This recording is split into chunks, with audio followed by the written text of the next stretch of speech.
Hai nakama, apa kabar? Selamat datang di channel Anime Haki. Pada video kali ini kami akan membahas spoiler lengkap One Piece chapter 1102 yang menjadi chapter penutup dari kisah masa lalu Kuma. Oke, tanpa berlama-lama lagi, mari kita bahas bersama-sama.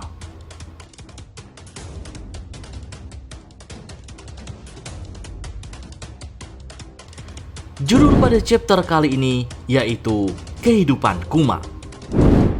One Piece chapter 1102 dimulai dengan perjalanan Bonnie setelah berhasil mengalahkan agen pemerintah dunia di negeri Sorbet. Bajak laut Bonnie pergi ke sebuah pulau untuk mencari Kuma. Dia ada di sana, tetapi ketika bajak laut Bonnie tiba, Kuma sudah pergi. Bajak laut Bonnie selalu meninggalkan banyak anak-anak dan orang tua yang terluka setelah serangan mereka, yang mana anak-anak dan para orang tua mereka sebenarnya adalah angkatan laut yang diubah usia oleh kekuatan Bonnie, sehingga angkatan laut percaya bahwa mereka adalah bajak laut yang benar-benar jahat. Kuma sadar bahwa Bonnie mencarinya, tapi dia memutuskan untuk tidak menemuinya. Cerita beralih pada adegan ketika Luffy mendapatkan harga buronannya yang pertama. Kita bisa melihat reaksi yang begitu bahagia. Lalu cerita kembali pada Kuma yang mengunjungi Vegapunk di Pulau Egghead.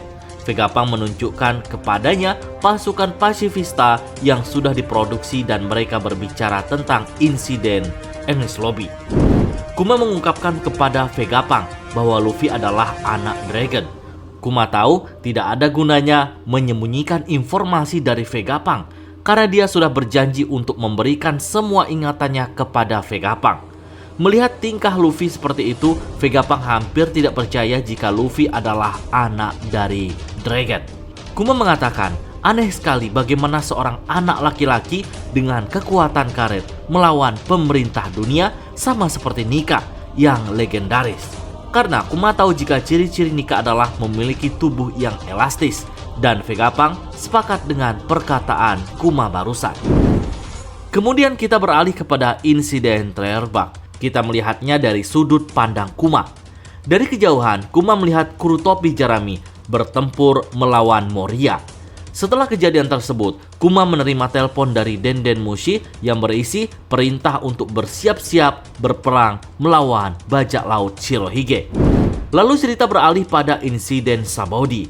Kita melihat adegan perkenalan Bonnie. Namun, kini kita mengetahui bahwa Kuma sebenarnya bersembunyi di luar restoran, melihat Bonnie melalui jendela. Kuma tersenyum ketika melihat Bonnie. Kuma mengatakan dia telah tumbuh menjadi bajak laut yang kuat. Kuma mendengarkan tentang insiden Tenri Yubito. Jadi, dia segera berlari ke atap pelelangan manusia dan melihat ke dalam. Kuma terkejut ketika dia menemukan bahwa Luffy meninju Tenri Yubito untuk melindungi seorang Gyojin. Kuma menjelaskan, ini adalah tindakan pemberontakan yang tidak pernah dilakukan oleh siapapun selama berabad-abad. Kemudian kita melihat insiden Sabaody. Kizaru Sentomaru pasukan pasifista melawan bajak laut topi jerami dalam sudut pandang Kuma. Lalu saat Luffy berhadapan dengan Kuma, Luffy mengatakan, "Aku tidak bisa menyelamatkan mereka, tidak ada satupun dari nakamaku." Sambil memisahkan kru Luffy untuk berlatih, Kuma berkata, "Sama sekali tidak benar, kalian semua belum siap untuk ke dunia baru. Jangan datang sampai kalian siap, karena kalian adalah orang yang suatu hari nanti akan menyelamatkan dunia." Cerita beralih ke Pulau Egghead. Saturnus memerintahkan Vegapunk untuk memasang saklar penghancuran diri tambahan pada tubuh Kuma untuk berjaga-jaga. Vegapunk mencoba bernegosiasi metode lain yang memungkinkan Kuma mempertahankan kesadarannya. Tapi Saturnus bersikeras bahwa pikiran Kuma harus dihapuskan.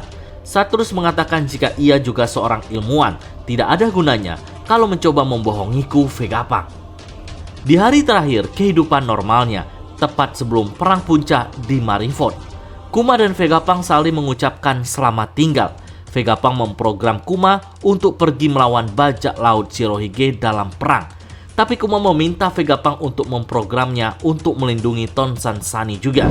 Kuma mengatakan jika ia ingin sekali melihat pertumbuhan topi jerami, tapi karena aku tidak bisa melakukannya, setidaknya aku ingin melindungi rumah mereka. Vegapunk yang sedikit bingung bertanya kepada Kuma, "Kenapa kamu begitu percaya kepada Luffy?" Kuma dengan wajah tersenyum menjelaskan jika ia tahu nikah hanyalah sebuah legenda, tapi aku berjanji pada Bonnie bahwa suatu hari nanti seorang pejuang pembebasan akan datang dan membebaskannya. Tindakan Luffy membuatku terharu. Aku berpikir dia adalah orang yang mungkin akan mengubah lautan suatu hari nanti. Lalu kita melihat Kuma memberikan ingatannya kepada Vegapunk sesuai janjinya. Memori Kuma seperti salinan dari yang asli. Jadi Kuma tidak melupakan apapun dengan menarik kekuatannya. Memori itu juga akan hilang ketika seseorang menyentuhnya.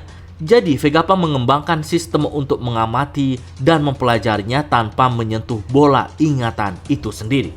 Saat Kuma mengeluarkan ingatannya, kita melihat seluruh kehidupan Kuma melintas di hadapannya dan semua wajah orang yang dia cintai, yaitu ayahnya, ibunya, Ivankov, Ginny, dan juga Bonnie.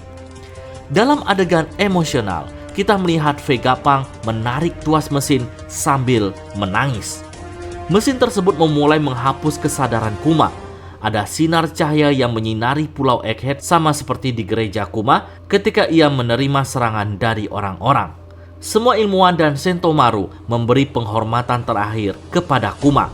Dan itu adalah sebuah adegan yang sangat menyentuh pada chapter ini. Cerita beralih ke ruang Nikkyu di Pulau Egghead.